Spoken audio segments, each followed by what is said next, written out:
দাদা কেমন আছেন? জেলে কি খেতেন? বান্ধবীর কথা মনে পড়ে?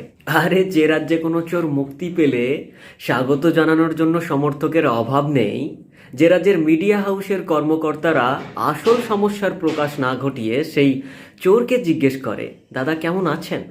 জেলে কি খেতেন? বান্ধবীর কথা মনে পড়ে? এইসব। আর সেই রাজ্যে ডেভেলপমেন্টের আশা করছেন? আরে ভাই, রাজ্যের কথা ছেড়েই দিলাম, দেশের কথায় আসি। যে দেশে অশ্লীল ভিডিও ভাইরাল হওয়া নেতারা ভোটে জয়লাভ করে, এমএলএ এমপি হয়, এবং কোনো উচ্চশিক্ষিত ব্যক্তি ভোটে পরাজিত হয়, সেই দেশে আর কিসের ডেভেলপমেন্ট? যে দেশে ভোটের আগে ভোটদাতাদের মাথা কিনে ভোট নেওয়া হয়, সেই দেশে আর কিসের ডেভেলপমেন্ট ভাই? যে রাজ্যে কোনো গরিব ঘুষ না দিতে পারায় আবাস যোজনার তালিকা থেকে নাম কেটে দেওয়া হয়, সেই রাজ্যে আর কি চাইছেন?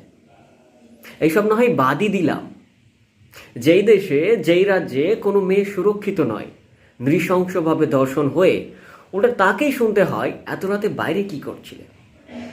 এইরকম যদি চলতেই থাকে তাহলে আর কি আশা করছেন আপনারা? এইসবের জন্য দায়ী সরকার নয়, কোথাও না কোথাও দায়ী আমরা জনতারাই। শুধু কয়েক হাজার টাকা বা মদ মাংসের লোভে ভোট দিতে যাবেন না। ভোটটা শুধু নিজের জন্যই দিচ্ছেন না, ভোটটা সবার সুরক্ষার জন্য দিচ্ছেন। কণ্ঠের আওয়াজ তুলতে শিখুন। ধন্যবাদ।